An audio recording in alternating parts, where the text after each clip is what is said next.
पवित्र सुदशा व्रतरे घटिला विराट अघटन। घर भितरे स्वामी कला स्त्रीर हत्या।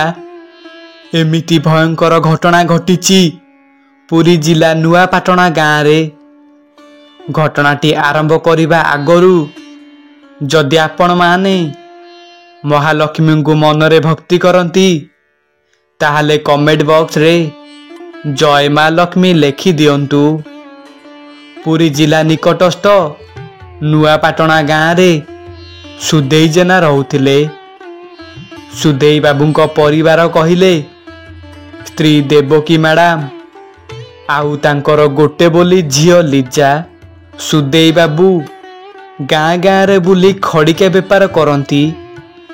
आउ सेई खड़िका को नहीं पाख गोदाम रे बिक्री करी भल दी पैसा लाभ भी करती।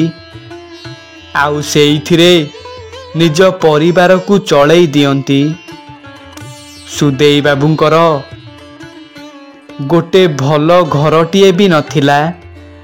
चाल छपर घर। बुंदाए वर्षा हेले चालरू पानी पड़े। बहु कष्टे मष्टे सुदेई बाबू सेई कुड़िया रे रहिछंती।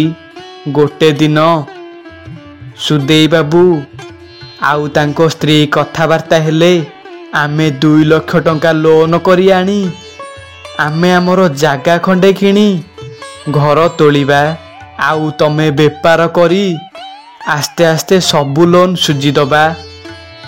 एमिति स्वामी स्त्री कथाबार्ता हेई बैंक रु 2 लाख टंका लोन करी आनिले।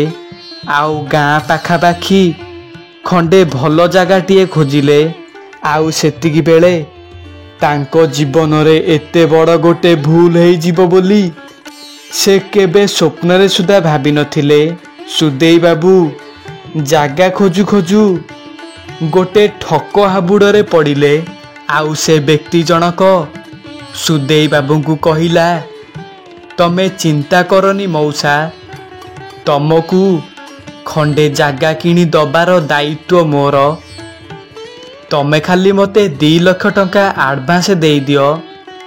मु तमकू एई गोटे मास भितरे गोटे भल जागा खंडे तम नारे करदेवी।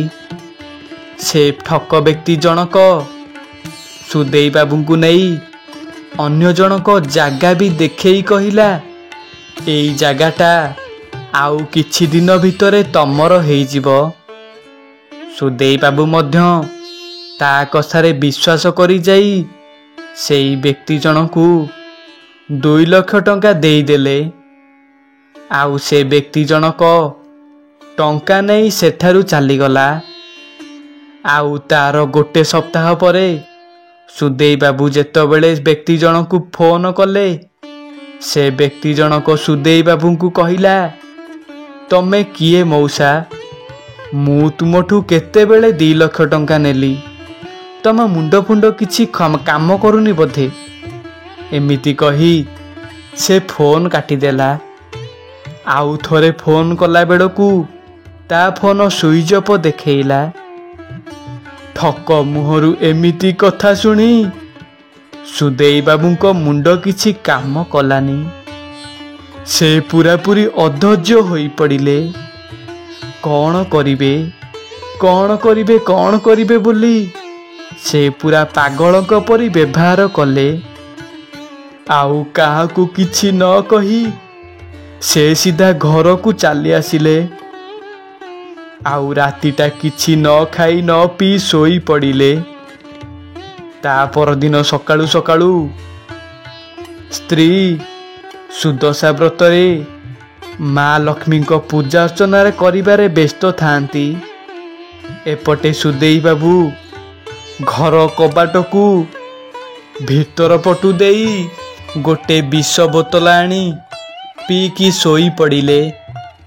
तापरे स्त्री जेतबेले देखी दियंती स्वामी विष खाउचंती बोली तापरे स्त्री देवकी सांगे सांगे एम्बुलेंस को डाकी तांकू मेडिकल को नहीं गले। आउ डाक्तर बाबू देखी कहिले तमे आंकू ठीक समय रे आम पाखकू नहीं आसीच ନହେଲେ ଇଏ ବଞ୍ଚି ପାରି ନଥାନ୍ତେ। ସେଇ ମହାଲକ୍ଷ୍ମୀଙ୍କ ଦୟାରୁ ମଧ୍ୟ ସୁଦେଇ ବାବୁଙ୍କର କିଛି କ୍ଷତି ହୋଇନଥିଲା। ତାପରେ ସୁଦେଇ ବାବୁ ସ୍ତ୍ରୀଙ୍କୁ ସବୁ କଥା କହିଲେ।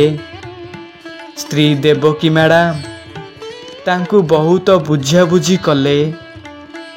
ତାପରେ ସ୍ୱାମୀ ସ୍ତ୍ରୀ ଦୁହେଁ ଘରକୁ ଆସିଲେ। ଆଉ ନିଜ ମନକୁ ବୁଝାବୁଝି କରି ସେ ପଇସା ସବୁ ଧୀରେ ଧୀରେ କରି ସୁଝିଦେଲେ। ଏବେ କିନ୍ତୁ ସେଇ ମହାଲକ୍ଷ୍ମୀଙ୍କ ଦୟାରୁ ସୁଦେଇ ବାବୁଙ୍କ ଝିଅ ଗୋଟେ ବ୍ୟାଙ୍କରେ ଭଲ ଚାକିରିଟିଏ କରିଛି। ଆଉ ସେ ଭଲ ଘରଦ୍ୱାର ବି କଲଣି। ସୁଦେଇ ବାବୁଙ୍କ ଜୀବନରେ ଘଟି ଯାଇଥିବା ଛୋଟିଆ ଘଟଣାଟିଏ ଭଲ ଲାଗିଥିଲେ କମେଣ୍ଟ ବକ୍ସରେ ଜୟ ମା ଲକ୍ଷ୍ମୀ ବୋଲି ଲେଖି ଦିଅନ୍ତୁ।